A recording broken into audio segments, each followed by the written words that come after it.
usa sa ato gyung gipangandoy nga makabot kani gyung kahiusa o kalinaw.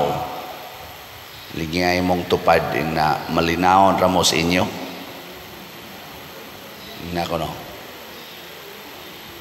Kay daghan ra baron kaayo nga wa na gyud magmalinawon.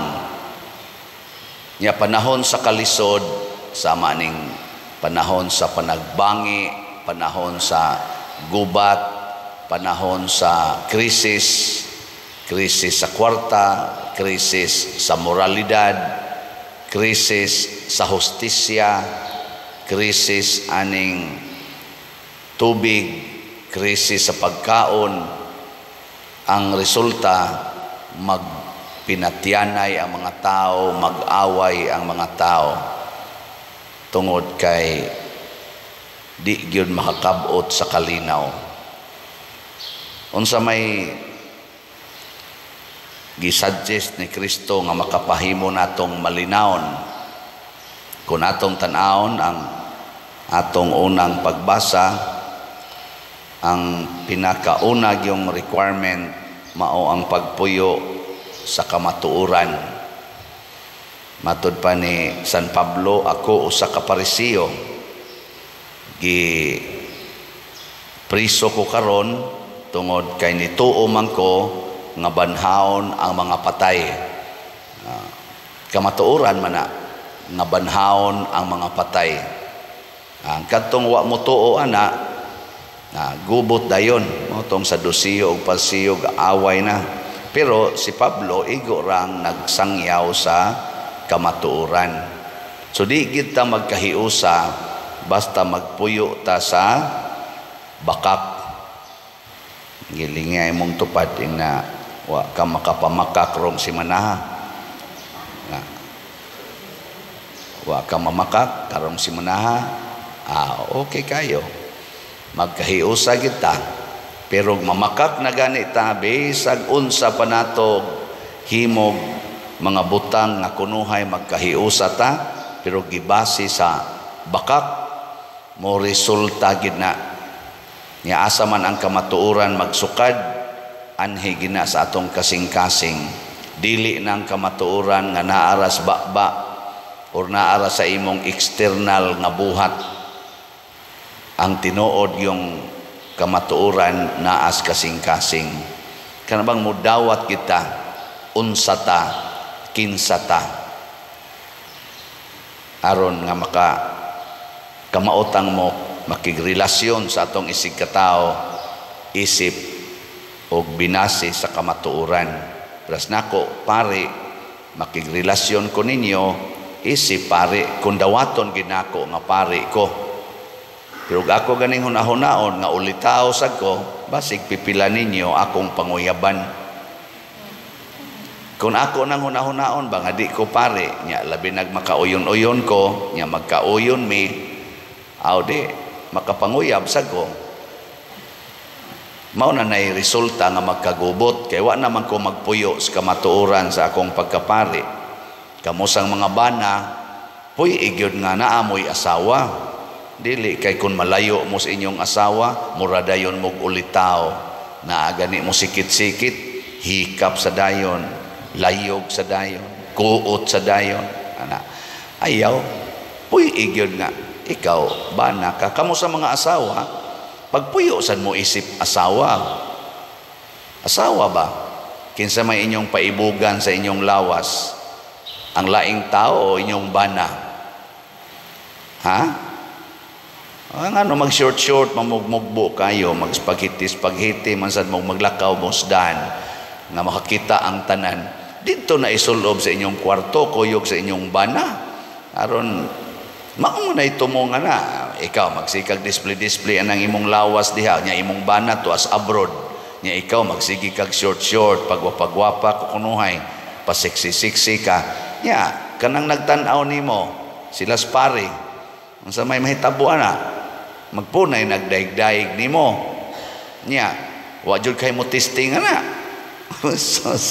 Mao na, mga guba na, maggubot ng pamilya, magkabuwagay na kay muram sa kagdalaga, naman gani ro'y mga minyo, uban gani, minupos na gani.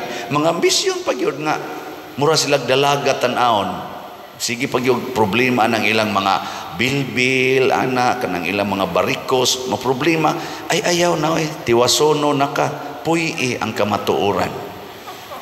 Sige pag yung ka-problema ng mga kunot-kunot sa agta, nga palit yung kuha kung sa'y mga ihidid, anong kunohamis, ay sus, minyo na ka, ayaw na anak. Saan sa pamana mo?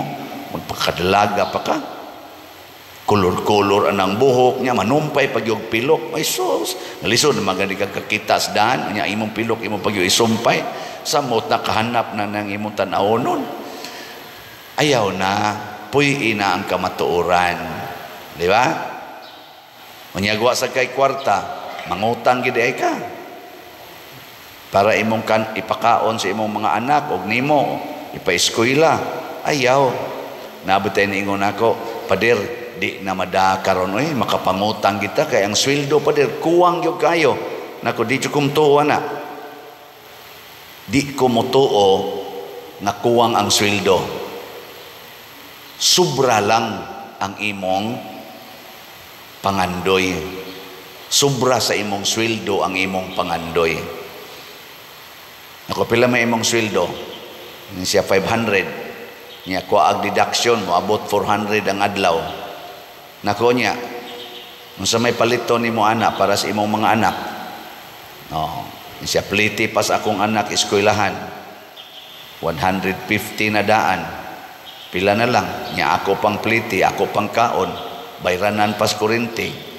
Nako, sige, butan lang nato kana lang imong sang kaon ay lang ng kurinti. Pwede ra mo nagputlon. Paunda nga imong anak og eskwela. Di ba? Nya kun mo eskwela gi siya, palakta lang, ayaw paplitihan. So yung lahi na kayo mga bata pa din, di na gyud mulakaw, perting doon musakay gyud motor nako, tudloy nga mulakaw, puy-ing kamatuoran, inawa tay para pliti. Ako gani sa una, lakaw ang ganito, tulong at unom ka kilometro kada adlaw para lang gyud mo eskwela. Niya karon sila, kana lang yung 500 meters, di nila malakaw. Ana, puy ibang kamo sa una, di ba? Kamong mga tiwasonon, pres nako, kalagyo na tog lakaw sa una. Baw lang tag biyabas, manguha ra ng biyabas diha sa kilid, nya mo ra itong snacks. Di ba? Dako na kay nang grasya na to makapalit tag ice candy oy. Dahil tag ana-ana sa to baba. Perti taong bugnawa, panagsara ka kaog bugnaw kay 5 tabos ice candy, di man to siguro na tog palit. Pero kana ba? Antos ba? Ako sa una, eskwela ko, wa na gyud kwarta, lakaw padong uli. Human, wa na ikapalit og sudan, bisa katong sitsaron nga ligngin or katong ikasin, mauntoy akong paliton og wa na gyud ikapalit. Kiskis anang luya, tunlobs asin, kaon. Di, way gasto. Idnaneg tubig, wa na buhi. Karon gani, maligya naman gani slat. Wa gyud matay. Puy ilang ba ang kamatuoran kung pilay imong income, maora sa nay gasto Ayaw pang ambisyon, mo palit pag cellphone, mo utang pag TV, manindag sari-sari store, maninda anang mga utanon, maninda anang mga kanang prutas diha anang daplisdan, unya mangutang anang naang 5-6. Niyabag naman tingali ka. Wa ka na mabliso imong otok, una-una ako no, pilay imong ginansya, nya imo rang ihatag anang naang na nagmotor diha or kanang gasigigdaan ang listahan 5-6. Pila ra may imong ginansya. Ayaw pangutang. Kawa na sa ipuhunan para ugma pa dir kay kaning akong gipalit karon mahurot man ni gastos amo. Mao lagi to, tunlob lagloy ag asin. Ngana ibaligya ng imong refrigerator, kanang imong TV, kanang inyong sa padiha. Kanang motor, baligya na. Kaskas lang na gasolina, nya wa kay kapalit. Baligya. Paglakaw. Sakto, dili. Kristo gani, galakaw magani, hasta tubig, gilakaw maganing Kristo, hasta tubig. Di ka kautang. Basta magpuyo kas kamatuoran, ug naa diha ang kalinaw. Kay kung mangutang ka, sige na lang kag napaganingon ako padir, di ni sa nga mangutang ko para ibayad sa kong laing utang nako na kana. Lisod na kay nas tanan. Ayaw gyud sulti lang gyud tinuod. Sultis tinuod ba? Ingna tong imong giutangan, ako ba huna-huna ako nga mangutang para ibayad nimo, okay ra? Ningon siya, sige, okay ra. Agi pangutang, ibayad niya. Nga ingna sa to siyang usa, kining akong huwamo nimo, ibayad ko nis akong utang dito niya. Okay ra nimo? O dugay-dugay ti ka mabayran? Ningon siya, okay ra. O kana, okay. Kay pulos man sila nahibahos ka matuoran.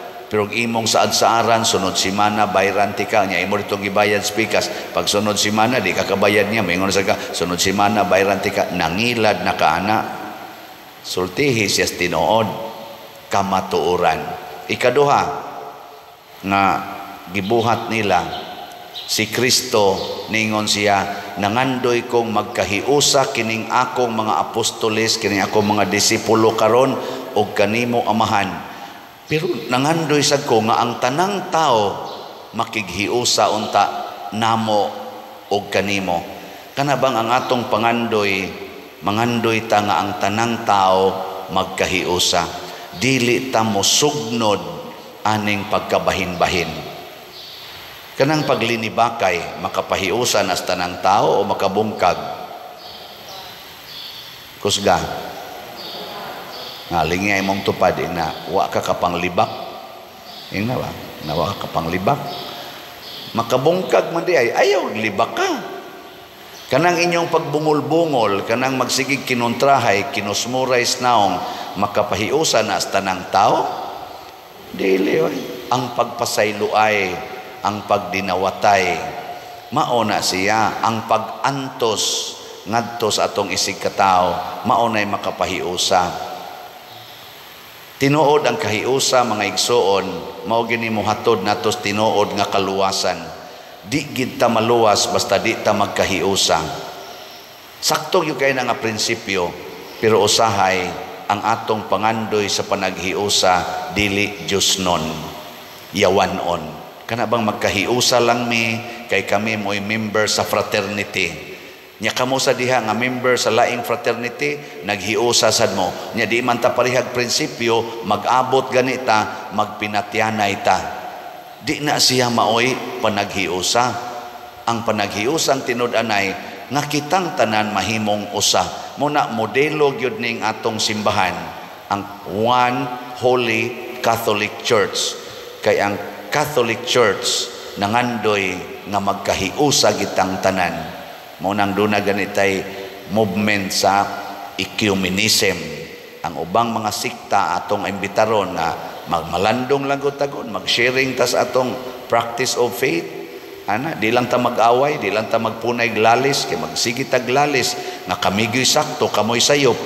Perting lisura. Di kita magdaog hangtod matapos ang kalibutan. Di gyud. Anang moingon ka ako'y gwapa, ikaw ba tignaw? Di gid mo magdaog ana. Ikaw no ingna kuno imong tupad, ina kinsa may gwapa nato. Ina pangutan na ba, ina kinsa gwapa nato. Ana, nya moingon gani siya, para nako ikaw mo'y gwapa. Nya moingon ka para nako ikaw mo'y gwapa. Magkahiusa na mo diha. Pero moingon ka, kabati na imong naon ay ilong nimo ay. Piyang nga la ilong nimo. Isa nya kanang mata nimo, lugdat ng mata nimo. Hiwi ngabil nimo gani, hiwi kag ilong. Sige na lang tag pangitag sayop, siging pangitag sayop, hangtod na lang yun magpinatyanay. Kitang tanan mangita tag common ground aron ta magkahiusa bisan pag unsay atong color, unsay atong nationality ug status kinabuhi. Unsa may pinaka-common ground atong tanan. Number 1, tagaan ta mog number 1 nga common ground, mamatay ra gyud ta. Sige ingna imong tupad. Pariharata mga matay. Sige ingna ba? Madato ka, mapubri ana tanan, common ground, mamatay ra gyud tang tanan. Ana pipila lang niha sa common ground. Ikaduhang common ground nga mohigda ra gyud ta nga dili na makabangon. Muhigda ra gyud ta nga dili na makabangon. Mga tuog mangitang tanan. Di ba? Common man gyud na. Kinsa may nipabango nato, kinsa may nipamata nato ang Ginoo. Malimot ra gyud tang tanan. Mahimo ra gyud tang helpless. Imo tingaling higdaanan, kutson, ako, banigra, naiuban, saydukra, pero manghigda ra gyud tang tanan og malimot sa atong kaugalingon. Amo na nay gitawag og practice og patay-patay physically. Ana, nanginahanglan gitag pahuway. Dayon ikatulo, ing na pulos ra gyud ta mo ginhawa. Pariha ra gyud ning hangin nga atong giginhawa. Ang akong hangin ug ang imong hangin pariha ra. Lain-lain tingali tag ilong, lain-lain tag baba nga mo ginhawa, pero mao ra gyud nang hangina. Di ba? Sige, ing na imong tupad, ing nakaginhawa pa kag tarong. Nakaginhawa kag tarong. Oy, naiuban tag-as kay ilong pero di nakaginhawa. Gibutangan nag-oxygen, mas maay pa ning piyangag ilong kay hasta lamok mahangga pa. Ngano man. Ang hangin usaray tag-iya ang Ginoo. Ikatulo, ing napulos kita mo inom og tubig. Na. Nya di ra bata mo itag-iyas tubig, pero kitang tanan nanginahanglan kitang tanan og tubig. Wagi usa nato nga ako pa di naman ko magtubig, diesel naman ni akong itubil sa akong lawas. Di mahimo ning ako pa di gasolina naman ni akong itubil. Ay tubig, mangita gitag tubig, whole world mangita gyud tubig. Nya kanindot day ana nga usaray atong provider sa tubig. Ikalima, nga common lang ni ba nga akong nakit-an nga nindot kay atong naon-naon nanginahanglan tag yuta. Nanginahanglan tag yuta. Ina lingay mong tupad ina dako-dako inyong yuta. Nanginahanglan tag yuta. Mao na maghinatagay tag yuta, di ta maginilugay aning yuta kay dili kitay naghimos yuta nga atong gikinahanglan ang Ginoo. Nanginahanglan tag yuta. Ug katapusan na komo nato usaray atong adlaw. Ang siga sa adlaw nga atong gikinahanglan usaray tag-iya ana. Ug usara sa na siya kabuok. Di na lang ta mag-ilog. Di na ta magpinatyanay. Pasabot ang Ginoo mismo mga igsoon naghatag og simbolo sa panaghiusa apan ang kasing-kasing nato kinahanglan maliwat sa kasing-kasing ni Kristo nga dili ra niya hiusahon kadtong mga pabor niya, iya sang gipangandoy nga bisag ang kontra niya iya pagyong hiusahon. Nabte mo ingon ako, Pader, daghan mo lang gyapon kay ni kontra nimo dinhi, sigihan mo lang gyapon kag libak nako, ay okay ra na ay hangtod ta mga matay na ang ginang mo kontra nato, pero nindot kaayo tumano nato ang giingos Ginoo, love your enemies. Nya kanang imong enemy bisag unsay maayo imong buhaton, di-an gina mo appreciate, di-an gina siya mo daig nimo. Bisan pag magpakamatay ka para niya, sawayon gyapon ka. Tanawas Kristo nagpakamatay para sa mga Hudiyo, gisaway gyapos mga Hudiyo hangtod karon, pero di na na maoy question. Ang question sa akong kasing-kasing, naa pa ba ko'y kaaway? Moingon ko ninyo, wa na. Ngano man, bisan pang kanang gasigig libak nako hangtod karon, kamao kong mutabang nila sa ilang panginahanglan, kamao sad kong muampo para sa ilang kaayuhan. Hiusa na, di ba? Mo na hiusa.